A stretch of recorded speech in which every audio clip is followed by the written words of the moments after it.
Alors c'est une affaire qui se déroule en réalité en 2 temps. Elle commence aux Pays-Bas,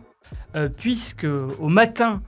du 5 novembre, un SDF qui s'appelle Benjamin, qui a 35 ans, est retrouvé mort dans le hall du musée maritime de Rotterdam où il dormait, avec à côté de lui un parpaing qui manifestement lui a heurté la tête puisqu'il a une plaie très importante à la tête. À ce moment-là, évidemment, les autorités consultent les images de vidéosurveillance du hall du musée et voient cette scène absolument atroce qui a d'ailleurs fuité sur les réseaux sociaux où l'on voit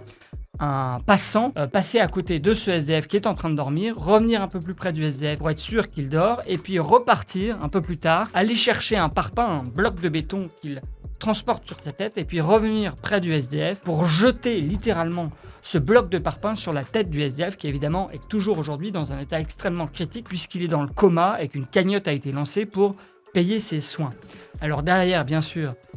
quand ils voient ces images, les enquêteurs aux Pays-Bas essaient de savoir où est le meurtrier présumé et constatent qu'il aurait pris un train, puisque le musée se trouve pas très loin de la gare de Rotterdam, et qu'il se serait dirigé vers le sud. Comme c'est un train international, c'est un train qui se rendait en Belgique, mais l'auteur aurait évidemment pu aller plus au sud en France, et c'est justement en France que se déroule le deuxième volet de cette affaire, puisqu'au matin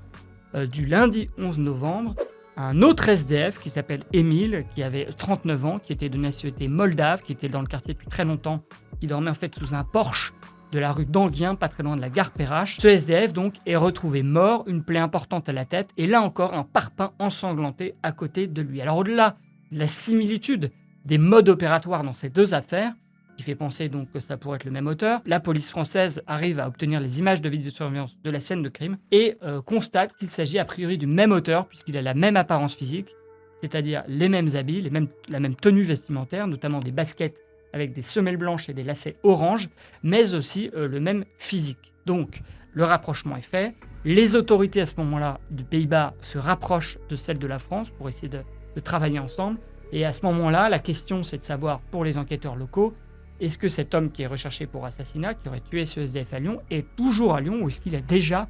migré vers une autre ville ou vers un autre pays, sachant que systématiquement ces deux crimes se sont produits pas très loin de gares, et ce qui aurait permis à chaque fois à l'auteur de pouvoir prendre la fuite rapidement et aller ailleurs. Fort heureusement, la cabale de cette espèce de serial killer de SDF est terminée puisqu'un homme a été interpellé ce mardi 12 novembre dans la soirée. Il était en fait dans un train, cet homme. Il allait vers Toulon et il aurait agressé une jeune femme qui a prévenu les contrôleurs, puis les contrôleurs qui ont prévenu la police. Et donc cet homme a été interpellé à la gare à son arrivée. Et cet homme correspond en tout point au signalement qui a été fait de l'assassin du SDF à Lyon, même apparence physique, mais surtout même ADN. Même ADN à la fois pour ce meurtre, mais pour aussi d'autres meurtres. Alors cet homme, on sait qu'il s'appelle Lévis E, il aurait 34 ans, il serait de nationalité camerounaise, mais il n'a pas de papier d'identité, il est en situation irrégulière, d'ailleurs il avait une obligation de quitter le territoire français, donc on n'est pas certain de son identité, mais ce qu'on sait en tous les cas, c'est qu'il était recherché déjà pour 3 autres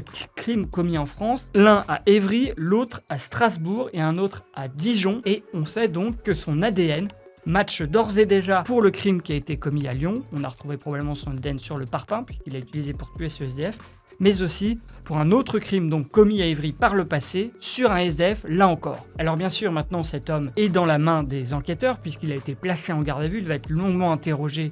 sur ses faits, savoir s'il les reconnaît, savoir s'il en a commis d'autres, savoir comment il explique pourquoi il a fait ça, et bien sûr il va subir un examen psychiatrique pour savoir quelle est sa mentalité et s'il a tous ses esprits.